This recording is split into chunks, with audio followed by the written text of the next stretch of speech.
Bien que cela puisse sembler assez paradoxal, il est nécessaire de se couper des autres pour sauver autant de gens que possible dans ce monde.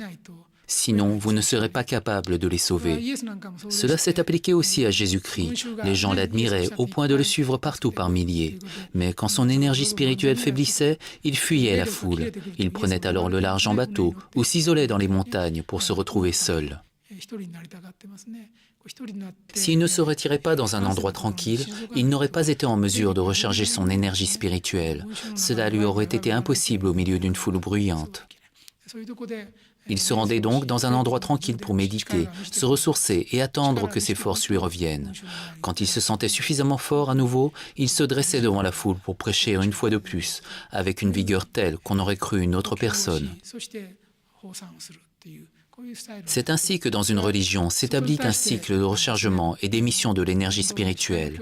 Lorsqu'on effectue un travail missionnaire ou d'autres tâches qui impliquent une dépense considérable de lumière, il est de la plus haute importance de mener une vie méditative afin de se reconstituer un stock de lumière. C'est aussi pour cette raison que les religieux vivent souvent cachés du public, dans un endroit isolé, dans les montagnes ou les forêts. Ceci est très important.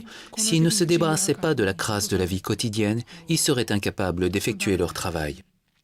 Tant que vous vivez dans ce monde, il vous sera impossible d'échapper aux tâches que nécessite cette vie et vous devrez consacrer un certain temps aux questions pratiques de la vie.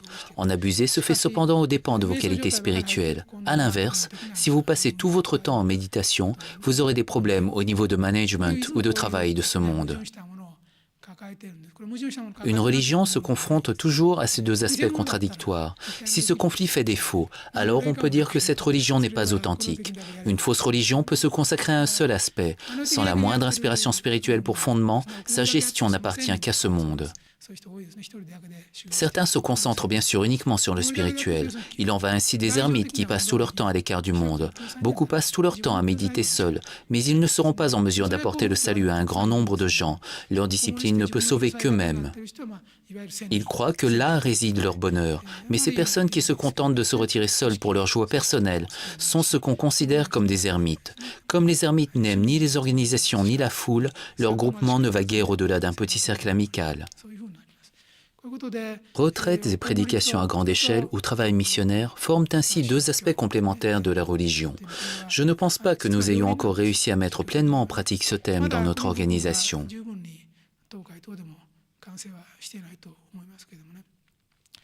À l'époque où je donnais de grandes conférences publiques, je devais m'isoler pendant environ 1 mois.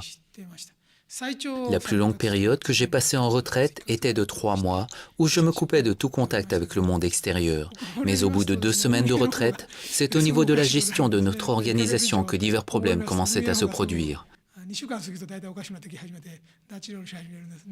Confronté à la nécessité de les résoudre, je voyais fuir l'énergie que j'avais reconstruite peu à peu par la méditation. Cela m'est arrivé plusieurs fois. À peine m'étais-je ressourcé que je voyais mon pouvoir spirituel fuir et disparaître. Au fur et à mesure que grandissait notre organisation, mes retraites spirituelles provoquaient de plus en plus de problèmes de gestion, ce qui me retenait de m'isoler si souvent. Cette situation difficile s'est prolongée longtemps, entraînant mon incapacité à reconstituer un stock d'énergie important.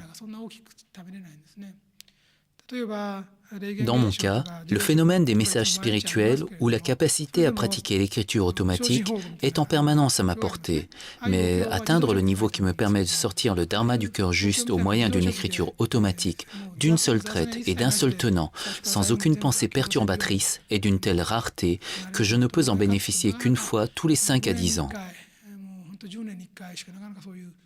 J'ai beaucoup de mal à trouver le temps de me retirer suffisamment de ce monde pour pouvoir communiquer avec les arcanes suprêmes du ciel, et mon énergie est régulièrement sapée par de nombreux événements mineurs. Je suis toujours à même de recevoir des messages du monde des esprits, mais les vibrations terrestres interfèrent sans cesse, m'empêchant de me concentrer davantage. J'étais capable au début de produire des livres entiers par l'écriture automatique, mais cela m'est beaucoup plus difficile à présent. Je suis incapable de me retirer assez longtemps pour achever un livre entier, toutes sortes d'interruptions se produisant régulièrement. Développer notre mouvement est une concrétisation de l'amour et une nécessité en soi. Mais ce développement conduit simultanément à des problèmes de gestion sans fin.